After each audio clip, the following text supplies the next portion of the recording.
শিক্ষার্থী বন্ধুরা, কাছে অথবা দূরে যে যেখানে বসে আজকের ক্লাসটি দেখছো, তোমাদের প্রত্যেককে স্বাগত জানাচ্ছি। আশা করছি তোমরা সবাই ভালো আছো। আজ আমরা বাংলা দ্বিতীয় পত্রের একটি গুরুত্বপূর্ণ অধ্যায় নিয়ে আলোচনা করব।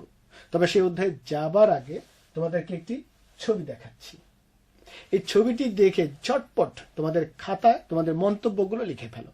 অর্থাৎ তোমার ভাবনা কি, চিন্তা কি, এই ছবিটা দেখে তোমার অনুভূতি কি দ্রুত লিখে ফেলো। আমরা সেই অনুভূতিগুলো, তোমার চিন্তাগুলো এখন মিলিয়ে দেখব কে কি লিখেছো। ঠিক আছে? আচ্ছা, আমরা দেখতে পাচ্ছি এক বন্ধু লিখেছে এটি একটি যৌথ পরিবার। একেবারে ঠিক আছে।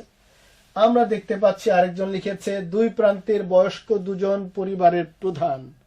এটিও ঠিক আছে। আরেকজন লিখেছে পরিবার প্রধানদের সাথে বাকি সদস্যদের সম্পর্ক আছে। নিশ্চয়ই পরিবার প্রধান দুজন, তাদের সাথে সম্পর্ক আছে। আমরা বুঝতেই পারছি একজন পুত্র, আরেকজন পুত্রবধূ, আর নাতি নাতনি, একটা পোষা কুকুর, বেড়াল, সবার সাথে একটি সম্পর্ক আছে। আরেকজন কি লিখেছ? সম্পর্কগুলো বোঝা গেল কিছু চিহ্ন বা লক্ষণ দেখে। অবশ্যই কিছু লক্ষণ এখানে আছে। যে বয়সের ভারে একটু নুয়ে পড়েছেন, হাতে ছড়ি আছে, তারা প্রবীণ, অর্থাৎ পরিবারের কর্তা, এভাবে বুঝেছো। অর্থাৎ লক্ষণগুলো দেখে তোমরা সম্পর্কগুলো নির্ণয় করেছো। চমৎকার মন্তব্য করেছো ছবিটা দেখে। এবার প্রশ্ন বন্ধুরা, আমাদের বাংলা ব্যাকরণের এমন কোন অধ্যায়টি আছে যে অধ্যায়ে এরকম একটি পরিবার থাকে, যেখানে প্রত্যেক সদস্যের সাথে প্রত্যেক সদস্যের একটি সম্পর্ক থাকে? কে বলতে পারবে? ভেবে বলো।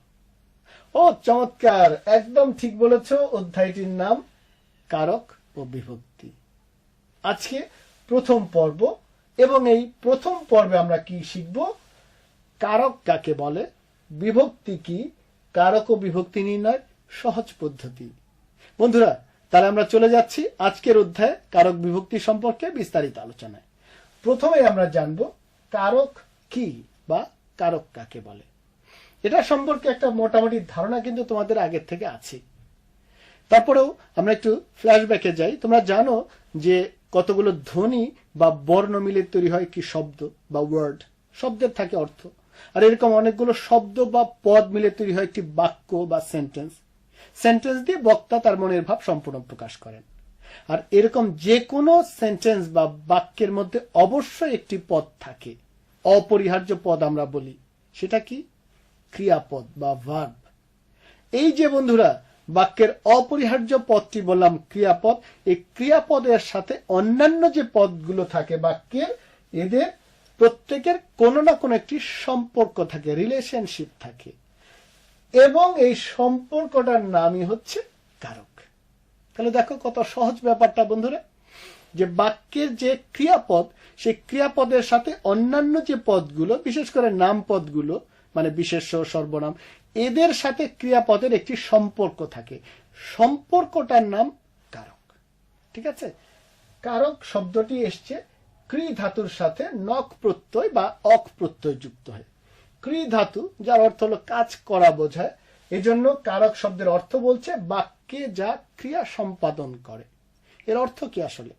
এই বাক্যে যা ক্রিয়া সম্পাদন করে মানে হলো বাক্যের এই ক্রিয়াপদের সাথে নামপদগুলোর সম্পর্ক স্থাপন করে, সম্বন্ধটা আমাদেরকে জানিয়ে দেয়। ঠিক আছে?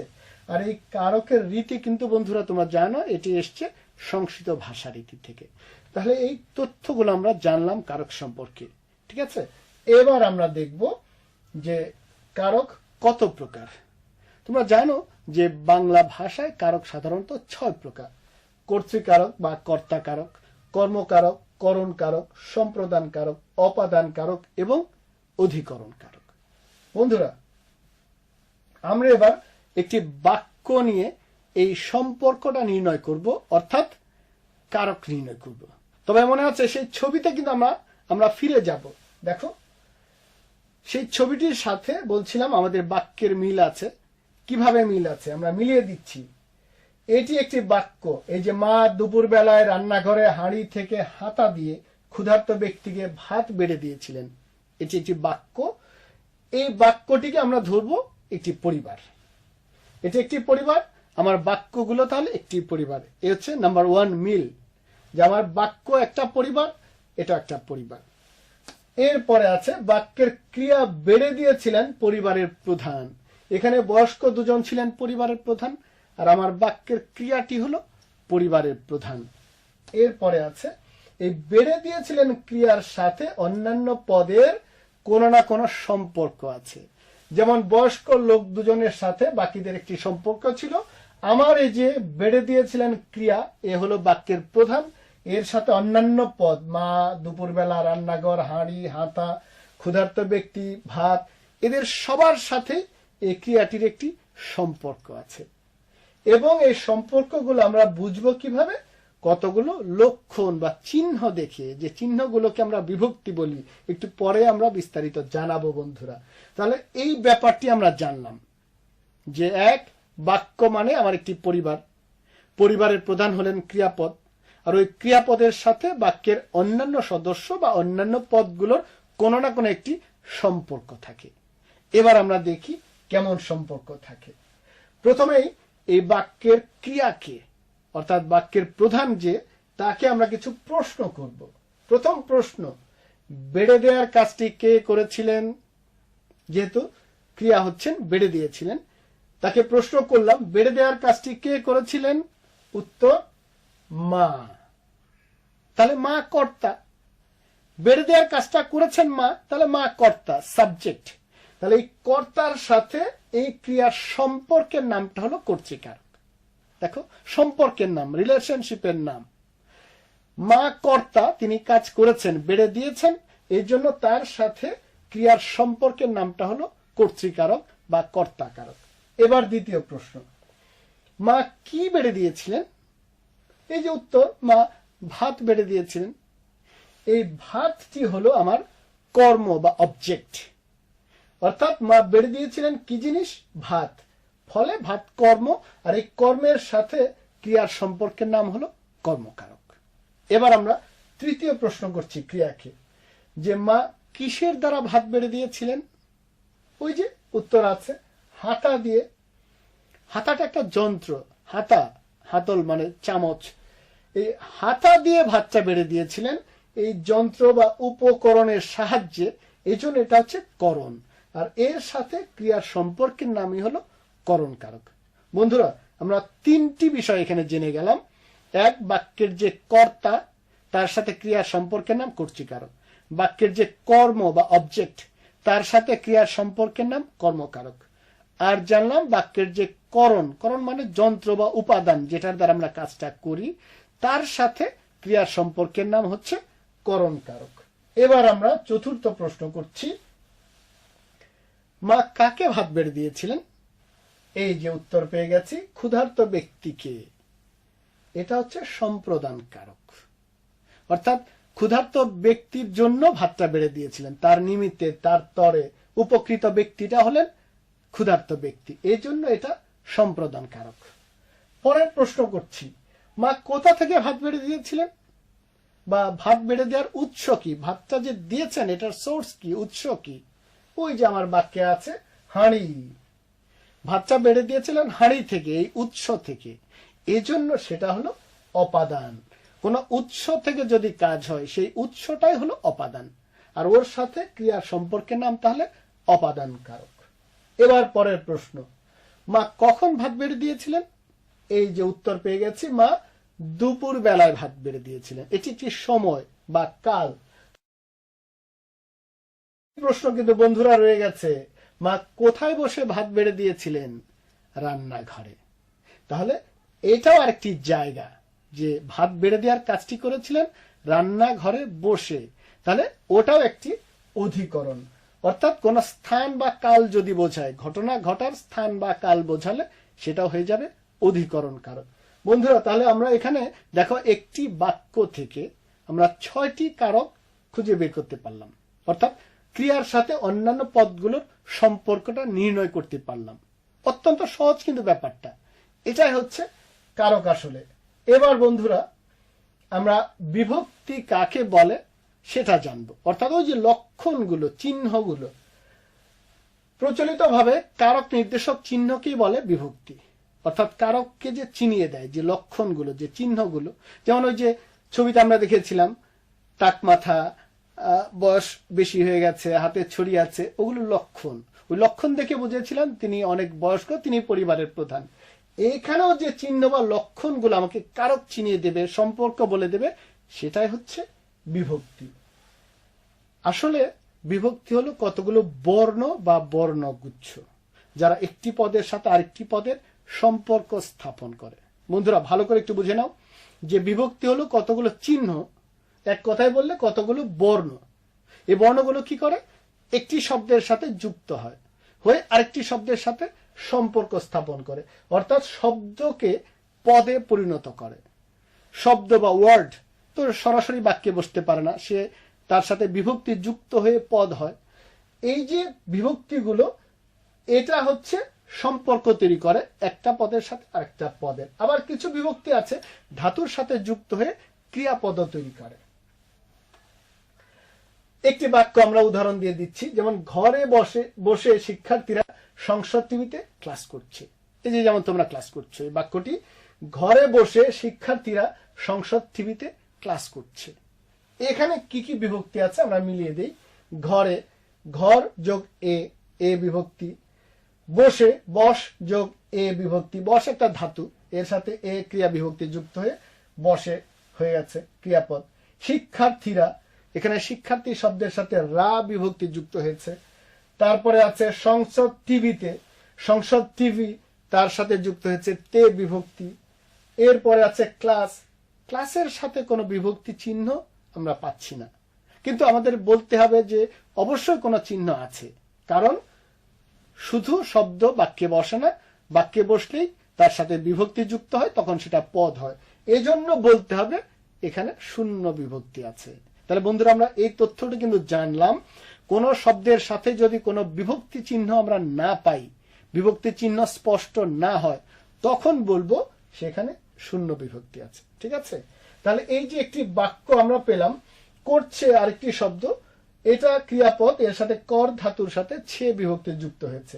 এই যে একটি বাক্যের সাথে, বন্ধুরা যে এক কথায় বিভক্তি হলো তাহলে কতগুলো চিহ্ন বা বর্ণ বা লক্ষণ, যেগুলো একটি শব্দের সাথে যুক্ত হয়ে আরেকটি শব্দের সাথে সম্পর্ক স্থাপন করে।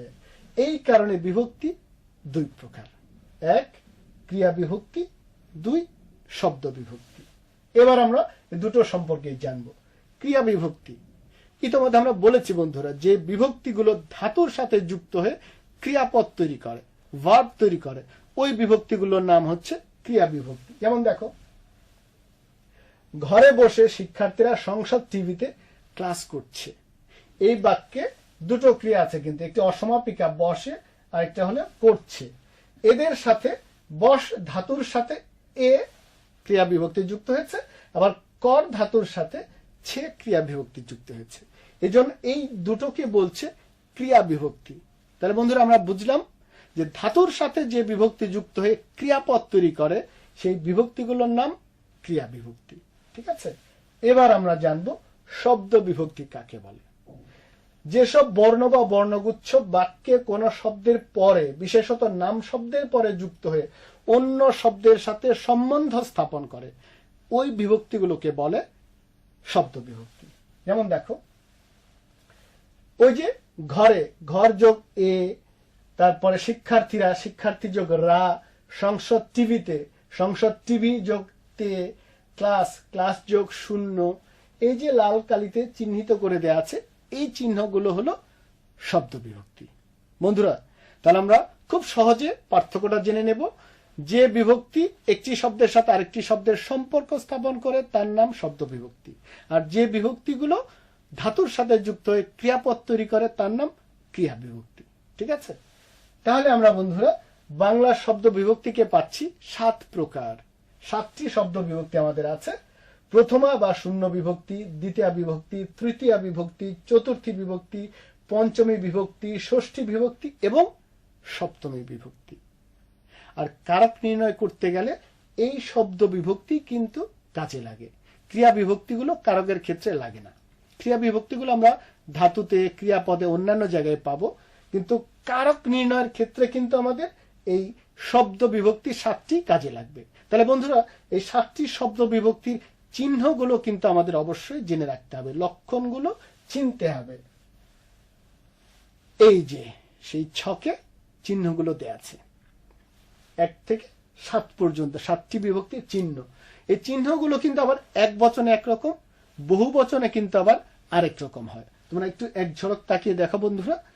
প্রথমা মানে হচ্ছে শূন্য বিভক্তি, এটা অ, বহু বচনে হয়ে যায় রা, এরা, গুলি, গুলো। দ্বিতীয় বিভক্তি হচ্ছে কে বা রে, এটা বহু বচন হয়ে যায় দের, দিগকে, দিগেরে। তৃতীয় হলো দ্বারা দিয়ে কর্তৃক, বহু বচনে হয়ে যায় দিগকে দ্বারা, দের দিয়ে, দিগ কর্তৃক। চতুর্থী আর দ্বিতীয় কিন্তু একই, শুধু ব্যবহারের ক্ষেত্রে আলাদা। আমরা ওটা তোমাদেরকে দেখাবো যে কখন চতুর্থী হয়, কখন দ্বিতীয় হয়। সোজা কথায় বললে কর্মকারকে দ্বিতীয় বিভক্তি আমরা ব্যবহার করি, আর সম্প্রদান কারকে চতুর্থী বিভক্তি ব্যবহার করি।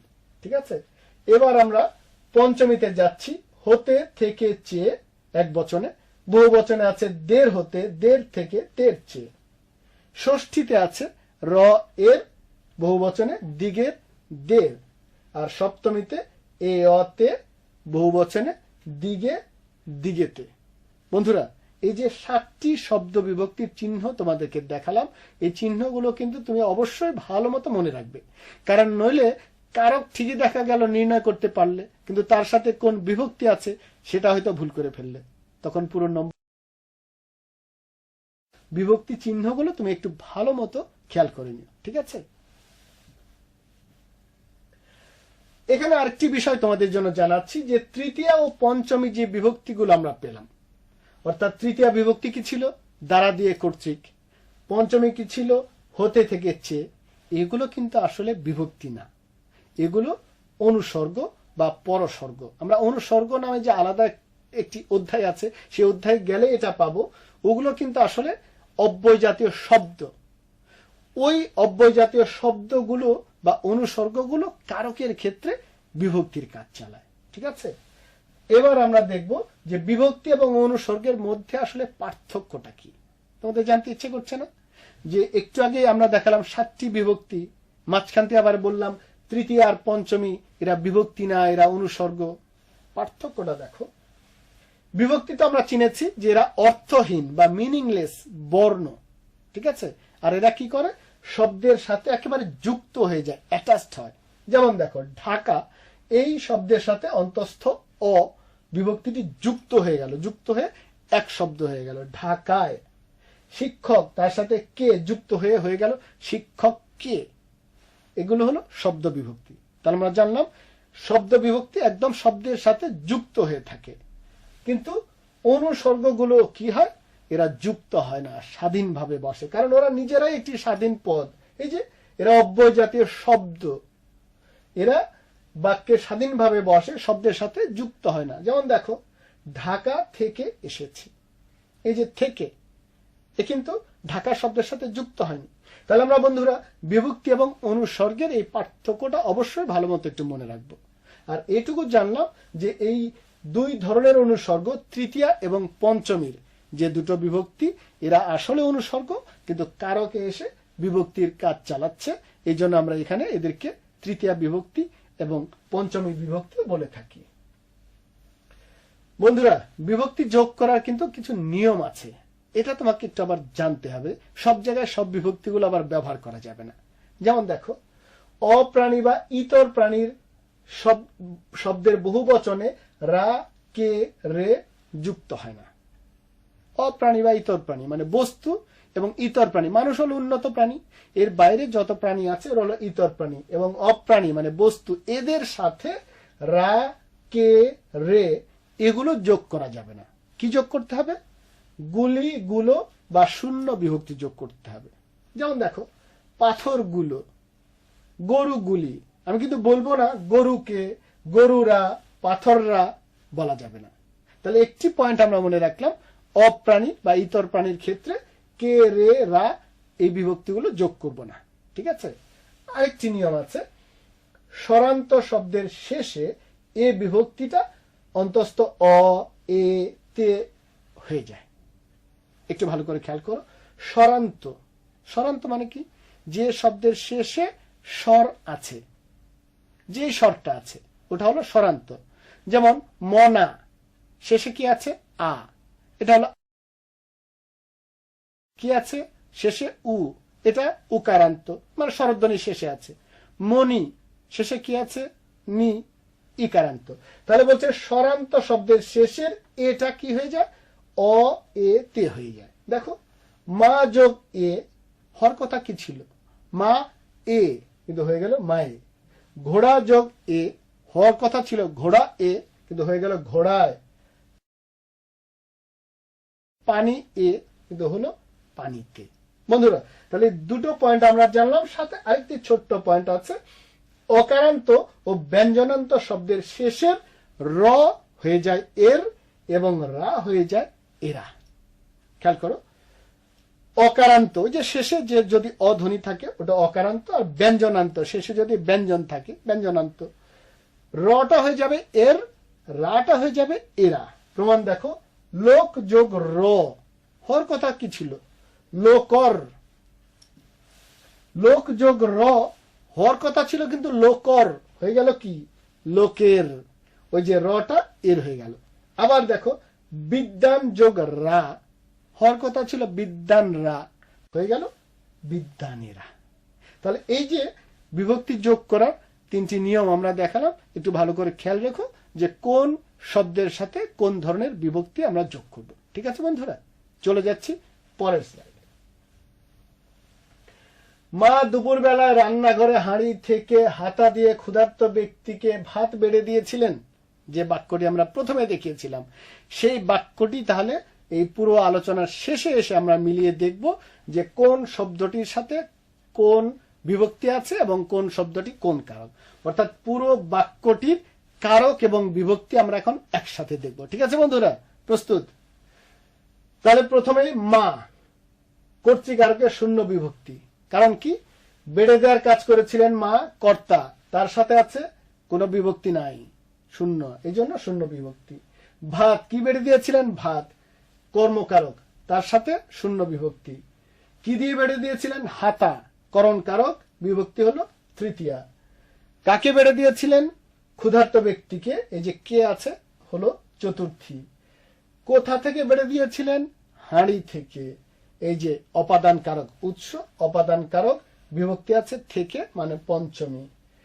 কখন বেড়ে দিয়েছিলেন দুপুর বেলায়, এই জন্য অধিকরণ কারক, এর সাথে বিভক্তি আছে অন্তস্থ অ মানে সপ্তমী। রান্নাঘরে বসে বেড়ে দিয়েছিলেন, রান্নাঘরে এ বিভক্তি, এই জন্য এটা সপ্তমী বিভক্তি অধিকরণ কারক। তাহলে বন্ধুরা এই যে একটি বাক্য, বাক্যের প্রত্যেকটি শব্দের সাথে ক্রিয়াপদের একটি সম্পর্ক আছে, আমরা সেই সম্পর্ক নির্ণয় করলাম, অর্থাৎ কারক নির্ণয় করলাম। নির্ণয় করার পরে দেখলাম শব্দগুলোর সাথে কোন চিহ্ন আছে বা কোন লক্ষণ আছে, সেটি হলো আমাদের বিভক্তি। সেই বিভক্তিগুলো আমরা তোমাদেরকে দেখালাম। তাহলে বন্ধুরা আজকের ক্লাস এ পর্যন্তই। আমরা জানলাম কি কারক কাকে বলে, বিভক্তি কাকে বলে এবং কিভাবে কারক নির্ণয় করা যায়। এবার তোমাদের জন্য বাড়ির কাজ।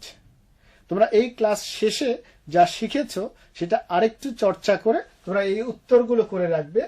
কারক কাকে বলে, কত প্রকার ও কি কি, বিভক্তি কি, বাংলা ভাষায় কয় ধরনের বিভক্তি আছে, সংজ্ঞা সহ উদাহরণ দাও। একটি ছক এঁকে বিভিন্ন প্রকার বিভক্তি চিহ্নগুলো দেখাও এবং তুমি কিভাবে সহজে কারক নির্ণয় করবে তা বুঝিয়ে লেখো। এই উত্তরগুলো হোমওয়ার্ক হিসেবে তুমি করে রাখবে। আমরা পরের ক্লাসে তোমার হোমওয়ার্কগুলো আমরা মূল্যায়নের চেষ্টা করব। ততক্ষণ পর্যন্ত সবাই ভালো থাকো, সুস্থ থাকো।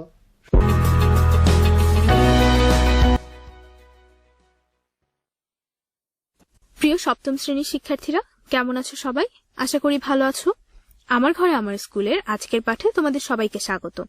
আজকে আমরা গণিতের দ্বিতীয় অধ্যায় সমানুপাত ও লাভ ক্ষতি থেকে ধারাবাহিক অনুপাত, সমানুপাত, ক্রমিক অনুপাত এবং সমানুপাতিক ভাগ নিয়ে আলোচনা করব আর অনুশীলনী বিভিন্ন সমস্যার সমাধান করব।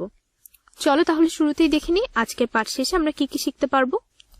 আজকের পাঠ শেষে আমরা ধারাবাহিক অনুপাত ব্যাখ্যা করতে পারবো, সমানুপাতের ধারণা ব্যাখ্যা করতে পারবো, ক্রমিক অনুপাত ও সমানুপাতিক ভাগ ব্যাখ্যা করতে পারবো এবং সমানুপাত সংক্রান্ত সমস্যার সমাধান করতে পারবো। চলো তাহলে মূল আলোচনা শুরু করা যাক। মনে করো স্বপ্না তার ঘর রং করার জন্য কিছু রং কিনলো। এখানে লাল, এবং নীল রঙের অনুপাত হলো 3:5। আবার নীল এবং হলুদ রঙের অনুপাত হলো নীল অনুপাত হলুদ। এই দুটি রঙের অনুপাত হলো 5:7। এখন এই দুটি অনুপাতকে এক করে আমরা কি পাবো? খেয়াল করে দেখো 3:5 এই অনুপাতে প্রথম রাশি অর্থাৎ পূর্ব রাশি হলো 3 আর দ্বিতীয় রাশি বা উত্তর রাশি হলো 5। আবার নীল এবং হলুদ রঙের অনুপাতে প্রথম রাশি হলো 5 আর উত্তর রাশি হলো 7। তাহলে দেখো 3:5 এর উত্তর রাশি এবং 5:7 এর পূর্ব রাশি আসলে একই সংখ্যা। তাহলে আমরা বলতে পারি লাল অনুপাত নীল অনুপাত হলুদ সমান হলো 3:5:7। যেহেতু 3:5 এর উত্তর রাশি এবং 5:7 এর পূর্ব রাশি একই সংখ্যা, তাই এদেরকে আমরা 3:5:7 আকারে প্রকাশ করতে পারি। এ ধরনের অনুপাতকে ধারাবাহিক অনুপাত বলা হয়। দেখো এখানে 3:5 এর উত্তর রাশি এবং 5:7 এর পূর্ব রাশি একই সংখ্যা হয় আমরা সরাসরি ধারাবাহিক অনুপাত হিসেবে 3:5:7 লিখতে পেরেছি। কিন্তু যদি এরা সমান না হতো, ধরো যদি এমন হতো লাল ও নীল রঙের অনুপাত হলো 3:5 কিন্তু নীল এবং হলুদ রঙের অনুপাত হলো নীল অনুপাত হলুদ হলো 6:7, তাহলে এদেরকে আমরা ধারাবাহিক অনুপাত হিসেবে কিভাবে প্রকাশ করতাম? এদেরকে ধারাবাহিক অনুপাত হিসেবে প্রকাশ করার জন্য আমাদের দ্বিতীয় অনুপাতের পূর্ব রাশি দিয়ে প্রথম অনুপাতের দুটি রাশিকে গুণ করতে হবে, আবার প্রথম অনুপাতের উত্তর রাশি দিয়ে দ্বিতীয় অনুপাতের দুটি রাশিকে গুণ করতে হবে। অর্থাৎ এখানে প্রথম অনুপাত হলো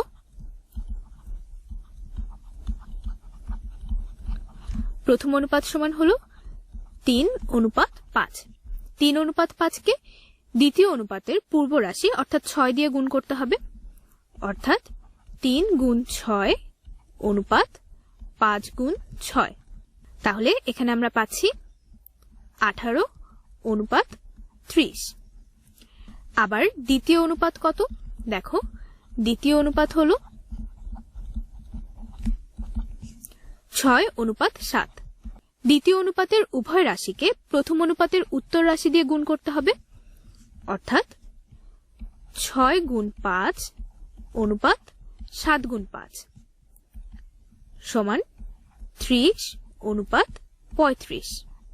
এবং দ্বিতীয় অনুপাতের পূর্ব রাশি একই সংখ্যা, তাহলে এদেরকে আমরা ধারাবাহিক অনুপাত হিসেবে লিখতে পারি লাল অনুপাত নীল অনুপাত হলুদ সমান 18:30:35। অর্থাৎ দুইটি অনুপাতকে ধারাবাহিক অনুপাতে রূপান্তরের জন্য প্রথম অনুপাতের উত্তর রাশি দ্বারা দ্বিতীয় অনুপাতের উভয় রাশিকে গুণ করতে হবে এবং দ্বিতীয় অনুপাতের পূর্ব রাশি দ্বারা প্রথম অনুপাতের উভয় রাশিকে গুণ করতে হবে। মনে করো এই বাক্সটির দৈর্ঘ্য হলো 8 সেন্টিমিটার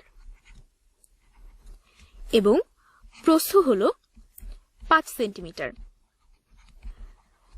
তাহলে এই বাক্সের দৈর্ঘ্য এবং প্রস্থের অনুপাত কত হবে? দেখো আমরা লিখতে পারি দৈর্ঘ্য অনুপাত প্রস্থ সমান হলো 8:5। আবার মনে করো মিনার বয়স হলো 16 বছর আর তার ছোট বোন রিনার বয়স হলো 10 বছর। তাহলে মিনা এবং রিনার বয়সের অনুপাত কত হবে? দেখো একে আমরা এভাবে লিখতে পারি মিনার বয়স অনুপাত রিনার বয়স সমান হলো মিনার বয়স 16 বছর 16 অনুপাত রিনার বয়স 10 বছর, তাহলে 16:10। 16 কে 2 দিয়ে ভাগ করলে হবে 8, আবার 10 কে 2 দিয়ে ভাগ করলে হবে 5, অর্থাৎ 16:10 এর দুটি রাশিকে 2 দিয়ে ভাগ করলে আমরা পাবো 8:5। অর্থাৎ আমরা বলতে পারি মিনার বয়স এবং রিনার বয়সের অনুপাত হলো 8:5। তাহলে দেখো এই বাক্সের দৈর্ঘ্য এবং প্রস্থের অনুপাত আর মিনার বয়স এবং রিনার বয়সের অনুপাত আসলে সমান। দুই ক্ষেত্রেই অনুপাত হলো 8:5। তাহলে আমরা বলতে পারি যে এই বাক্সের দৈর্ঘ্য এবং প্রস্থের অনুপাত অর্থাৎ 8:5 এবং মিনার বয়স ও রিনার বয়সের অনুপাত অর্থাৎ 16:10 আসলে সমান। দেখো এখানে 4টি রাশি আছে। 8:5 সমান 16:10। এই 4টি রাশি মিলে একটি সমানুপাত তৈরি করেছে। তাহলে দেখো এই 4টি রাশির মধ্যে 8 হলো প্রথম রাশি, 5 দ্বিতীয় রাশি, 16 তৃতীয় রাশি এবং 10 হলো চতুর্থ রাশি। তাহলে আমরা লিখতে পারি প্রথম রাশি অনুপাত দ্বিতীয় রাশি সমান তৃতীয় রাশি অনুপাত চতুর্থ রাশি। তাহলে 4টি রাশির মধ্যে প্রথম রাশি এবং দ্বিতীয় রাশির অনুপাত আবার তৃতীয় রাশি এবং চতুর্থ রাশির অনুপাত সমান হলে রাশি 4টি একটি সমানুপাত তৈরি করে। সমানুপাতে আমরা সমান চিহ্নের পরিবর্তে একটি বিশেষ চিহ্ন ব্যবহার করি। যেমন দেখো এই সমানুপাতকে আমি এভাবে লিখতে পারি 8:5 16:10। সমানুপাত সাধারণত এই চিহ্নটি দিয়ে প্রকাশ করা হয়। এখন দেখো সমানুপাতের প্রথম রাশি অনুপাত দ্বিতীয় রাশি সমান হলো তৃতীয় রাশি অনুপাত চতুর্থ রাশি। বা একে আমরা এভাবে লিখতে পারি, সমানুপাত যেহেতু এক ধরনের ভাগ তাই আমরা লিখতে পারি প্রথম রাশি ভাগ দ্বিতীয় রাশি সমান হলো তৃতীয় রাশি ভাগ চতুর্থ রাশি। বা একে আমরা আর গুণন করে লিখতে পারি প্রথম রাশি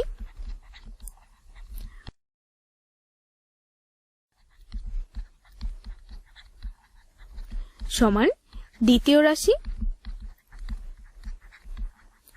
গুণ তৃতীয় রাশি। অর্থাৎ একটি সমানুপাতের প্রথম রাশি আর চতুর্থ রাশির গুণফল এবং দ্বিতীয় রাশি আর তৃতীয় রাশির গুণফল সমান হবে। এবার এসে দেখি ক্রমিক সমানুপাত কি। মনে করো 10 কেজি 20 কেজি এবং 40 কেজি এই তিনটি রাশি থেকে দুটি অনুপাত নেওয়া হলো। একটি হলো 10:20 এবং অন্যটি হলো 20:40।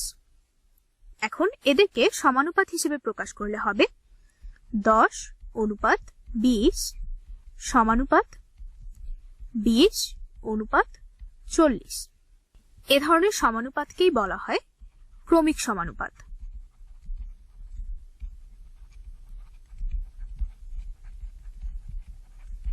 ক্রমিক সমানুপাতের রাশিগুলোকে অর্থাৎ 10, 20 বা 40 এদেরকে বলা হয় ক্রমিক সমানুপাতি।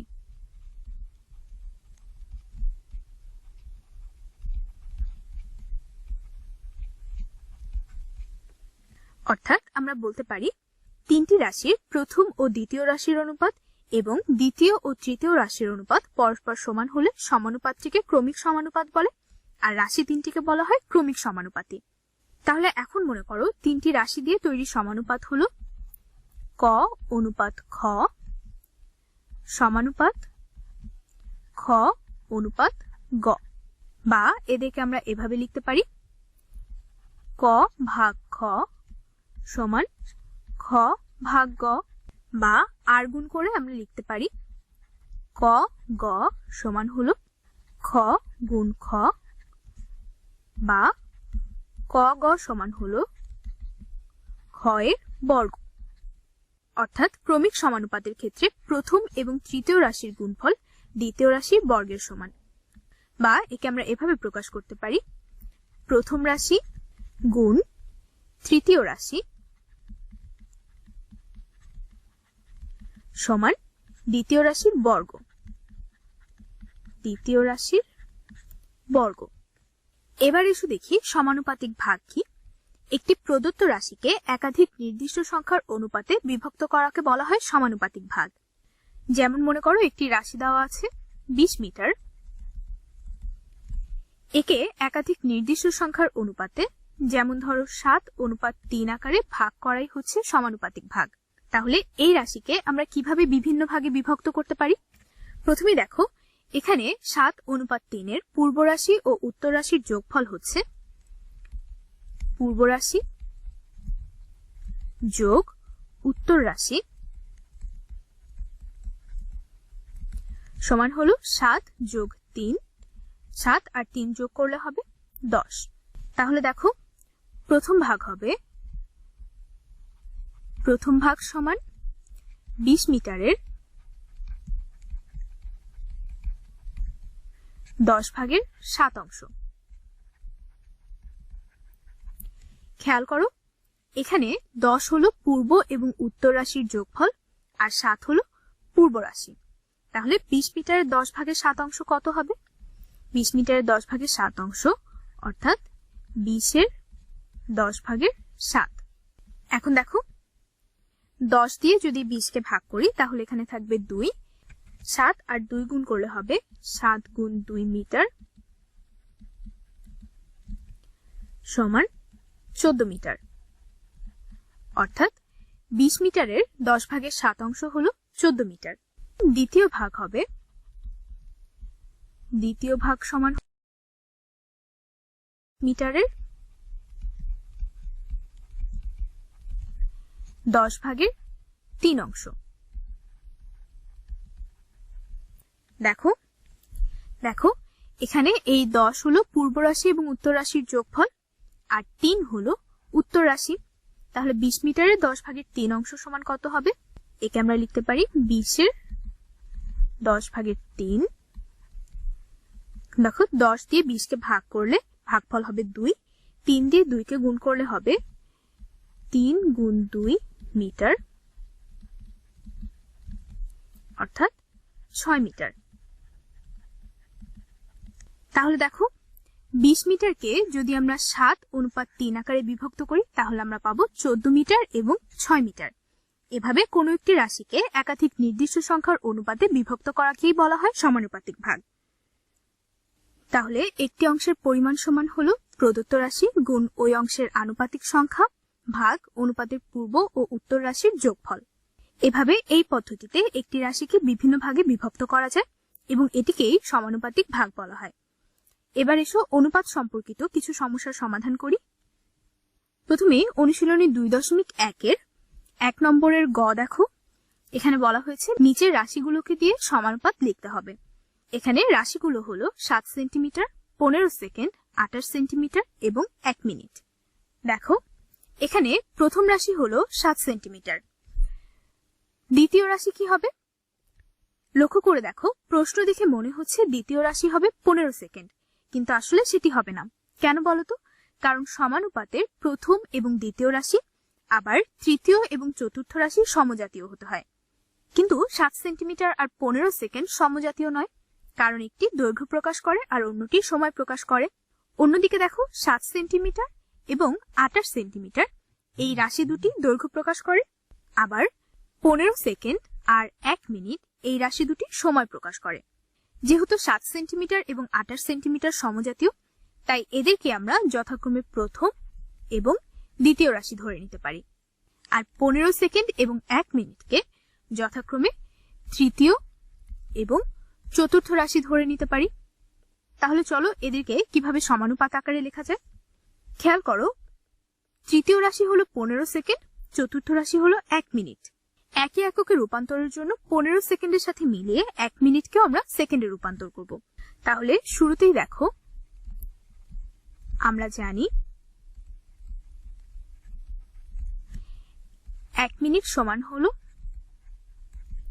60 সেকেন্ড। সুতরাং প্রদত্ত রাশি থেকে আমরা পাই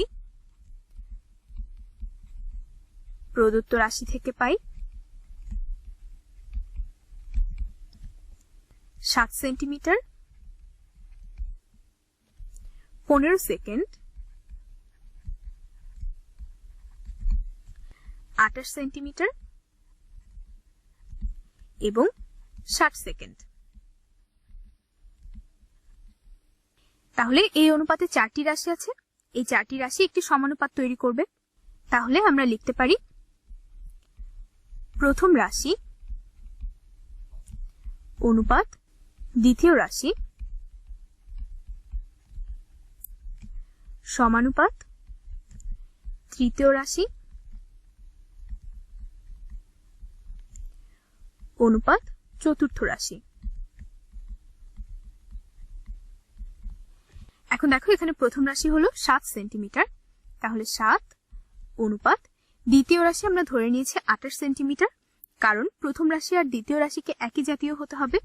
তাহলে দ্বিতীয় রাশি হলো 28 সেন্টিমিটার সমানুপাত তৃতীয় রাশি হলো 15 সেকেন্ড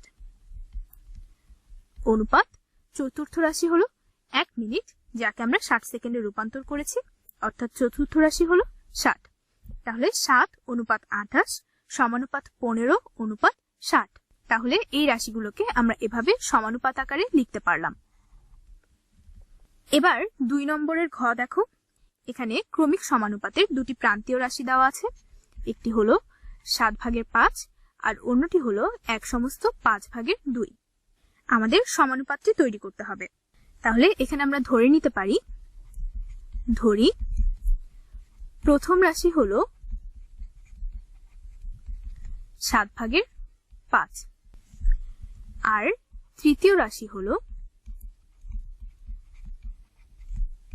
1/5/2, বা একে আমরা লিখতে পারি 5/7। এখন দেখো ক্রমিক সমানুপাতের ক্ষেত্রে আমরা জানি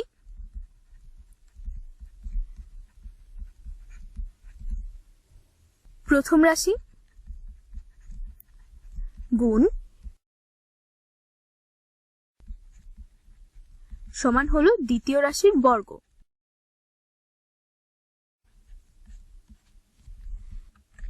বা এখানে প্রথম রাশি আমরা জানি 7/5 গুণ তৃতীয় রাশিও আমরা জানি 5/7 সমান হলো দ্বিতীয় রাশির বর্গ, দ্বিতীয় রাশির বর্গ।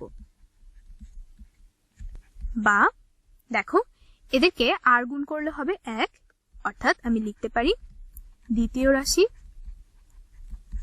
এর বর্গ সমান হলো 1, বা দ্বিতীয় 1 বর্গমূল। সুতরাং দ্বিতীয় রাশি সমান হলো 1। সুতরাং আমাদের নির্ণেয় ক্রমিক সমানুপাত হবে, নির্ণেয় ক্রমিক সমানুপাত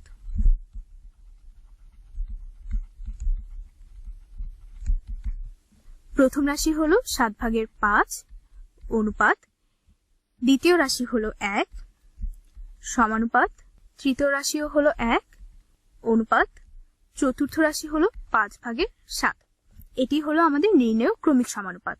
বা একে আমরা এভাবে লিখতে পারি 7/5 অনুপাত 1 সমানুপাত 1 অনুপাত 1/5/2। এবার অনুশীলনী 3-এর ঘ দেখো, এখানে দেওয়া আছে 3/1 অনুপাত 5/1 সমানুপাত খালি ঘর অনুপাত 10/7। এই শূন্যস্থানে কি বসবে তা আমাদের নির্ণয় করতে হবে।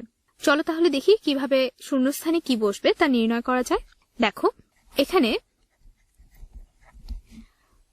প্রথম রাশি হলো প্রথম রাশি 3/1, দ্বিতীয় রাশি হলো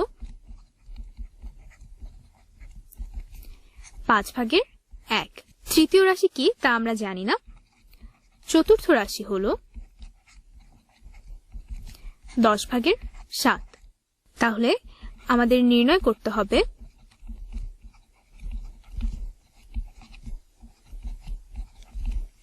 তৃতীয় রাশি সমান কত হবে। এখন দেখো আমরা জানি সমানুপাতের ক্ষেত্রে প্রথম রাশি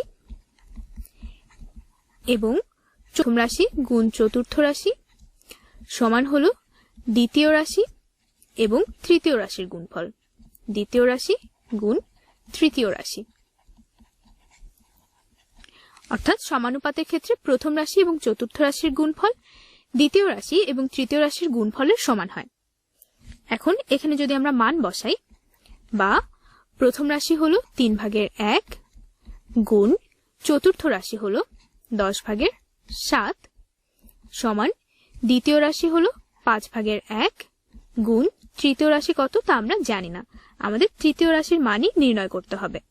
বা আমরা লিখতে পারি, দেখো এখানে হরগুলো গুণ করলে হবে 30 আর লব গুণ করলে হবে 7। 30/7 সমান হলো 5/1 গুণ তৃতীয় রাশি। বা এদেরকে পক্ষান্তর করলে আমরা পাবো তৃতীয় রাশি সমান হলো 30/7 গুণ 1/5। সুতরাং তৃতীয় রাশি সমান হলো তৃতীয় রাশি, দেখো 30কে 5 দিয়ে ভাগ করলে হবে 6, সুতরাং তৃতীয় রাশি সমান হলো 6/7। তাহলে এটি আমাদের উত্তর, খালি ঘরে বসবে 6/7। চলো দেখিনি আজকের পাঠে আমরা কি কি শিখলাম। আজকের পাঠে আমরা ধারাবাহিক অনুপাত কি তা শিখেছি, সমানুপাত সম্পর্কে ধারণা পেয়েছি, ক্রমিক অনুপাত ও সমানুপাতিক ভাগ শিখেছি, সমানুপাত সংক্রান্ত সমস্যার সমাধান করতে শিখেছি। এবার তোমরা তোমাদের বাড়ির কাজটি খাতায় লিখে নাও। তোমাদের বাড়ির কাজ থাকবে অনুশীলনীর 8 এবং 9 নম্বর প্রশ্ন। অনুশীলনীর 8 নম্বর প্রশ্নটি দেখো, 2160 টাকা রুমি, জেসমিন এবং কাকলির মাঝে 1:2:3 অনুপাতে ভাগ করে দিলে প্রত্যেকে কত টাকা করে পাবে তা নির্ণয় করতে হবে। 9 নম্বর হলো, কিছু টাকা লাবিব, সামি ও সিয়ামের মাঝে 5:4:2 এই অনুপাতে ভাগ করে দেওয়া হলো। সিয়াম 180 টাকা পেলে লাবিব ও সামি কত টাকা পাবে তা নির্ণয় করতে হবে। তোমাদের গণিত খাতায় বাড়ির কাজ করবে। স্কুল খোলার পরে এই বাড়ির কাজের খাতাটি গণিত শিক্ষকের কাছে মূল্যায়নের জন্য জমা দেবে। মনে রেখো, এই মূল্যায়নের নম্বর ধারাবাহিক মূল্যায়নের সাথে যুক্ত হবে। সবাই সুস্থ থেকো, ভালো থেকো, সরকারি নির্দেশনা মেনে ঘরে অবস্থান করো এবং স্বাস্থ্যবিধি মেনে চলো।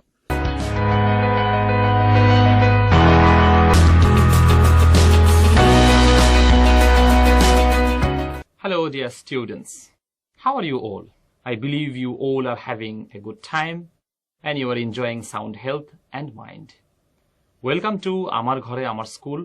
Welcome to English class. Let's begin today's lesson. Now at the very beginning, I want you all to guess a word for the meaning. I'm going to show you the meaning and you have to guess the word. Here goes the first meaning. The particular combination of qualities in a person that makes him or her different from others. We can also say a person's good reputation. Also we can say the combination of traits and qualities distinguishing the individual nature of a person. So we are talking about a very particular, very special quality of a person that makes him special, that makes him different from others, and it is a very special quality. Can you guess the word? I think you are right. It is character. So today we will talk about character. Now can you think of the answer of these two questions? Have a look. What do you understand by character? What do you understand? And secondly, what does a person with a good character usually do to others? Definitely a man of character does so many things for himself, but at the same time, he or she does a lot of things for others. So can you guess what he or she can do? We will look into it in this lesson today. So without much delay, let us begin today's lesson. Today, we are going to discuss about English for today's Unit 1, Lesson 3, and of course, the title is Good Character. Now, my dear students, after learning this lesson, you should be able to participate in discussions. Also, listen to and understand others, and also describe something in writing. So let us begin today's lesson. My dear students, now I want you all to listen to an audio clip. After listening to the audio clip, you should be able to answer some questions. So before I begin the question or answer session, I want you all to listen to this particular audio. Please listen very carefully. Good character. Good citizens are important in a society. How can you be a good citizen? Generally, it is believed that knowledge, manner, etiquette, and behavior are some essential qualities of a good citizen. Besides, positive attitudes to life and good character are equally important to be a good citizen. Let us think about character. It is like a rooster's crest. As the crest differentiates a rooster from other hens, so do the characteristic features of a human being. These features differentiate a person from others. These traits or qualities cannot be earned automatically, nor are they just God-given. They are to be learned and practiced. So, dear students, I believe you all have heard the audio very mindfully. Now, answer some questions. The first question: which is the correct statement according to the information in the listening text? The first one: good character does not mean special qualities. What do you think? It's not correct. Second one, number B: good citizens must have good character along with other qualities. It sounds really good. Number C: character means a tool to carve wood. Absolutely means those qualities of a person which distinctive means very special, which is different from others. Distinctive, very special. So, what is going to be the answer? The first one, number A, are the same as others. Distinctive cannot be same as others. It is special. Number B, emphasize honesty in him or her. Number C, make him or her different from others. And last one, he or she gets from the parents. I think distinctive qualities are those qualities that make him or her different from others is the correct answer. Yes, it is going to be the correct answer. Now, number 4. Character traits are. Now, trait means what? Trait means characteristic or quality. So, character traits are naturally gifted. No, it's not at all naturally gifted. Personally learned. I think it has to be learned according to our listening text. Let us read the other two options also. God-given? No, it's not God-given. According to our listening text, it is not God-given. And the last one, physically visible. No. Character traits cannot be physically visible. You cannot see the character trait in a person's face or in the body.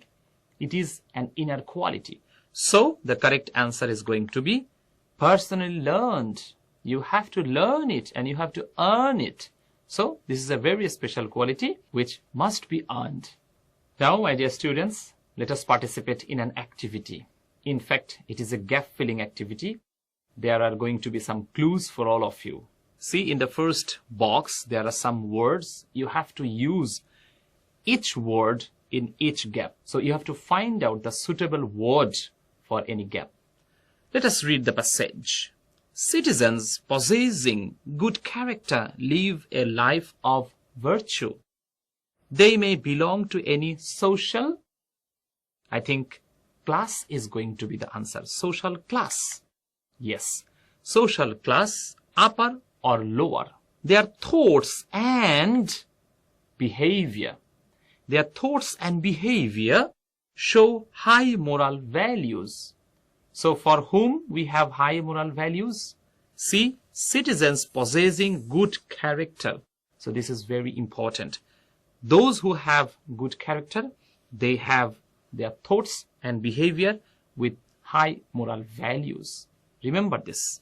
That is, they have a strong gap of right and wrong. I think sense of right or wrong. Yes, we have the word sense in the box, so we have used it.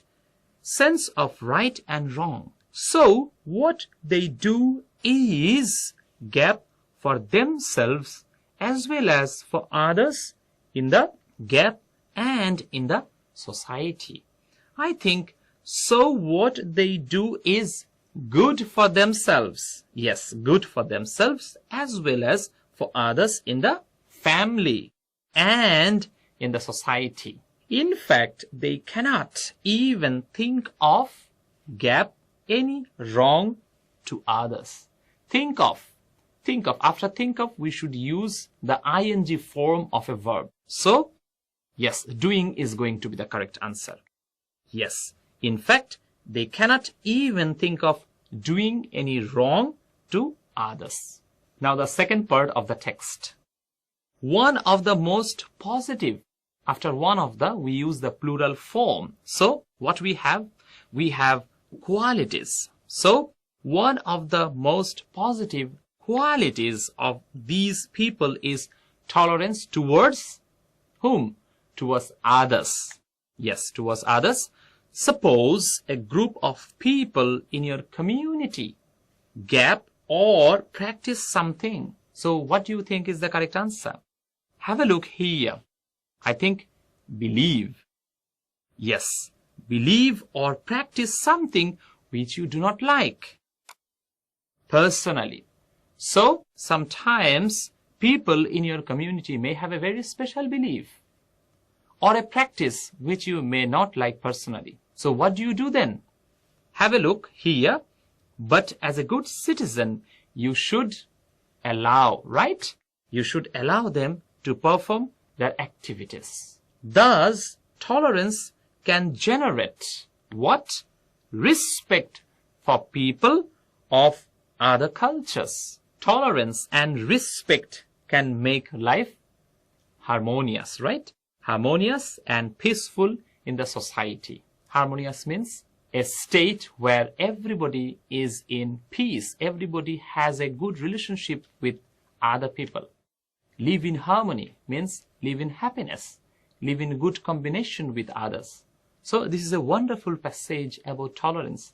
And I believe you have already received a very wonderful message of being tolerant. Now, my dear students, after reading the whole text, which we have just completed with 13 gap fillings. So after reading the whole text, you should be able to answer these questions. There will be options for all of you. The first one, people with moral values. Number A, can do anything they like. No, not at all. Number B, belong to upper social class. No, it is not at all possible. Do good only for themselves. It is also absolutely wrong. So, the last one is what?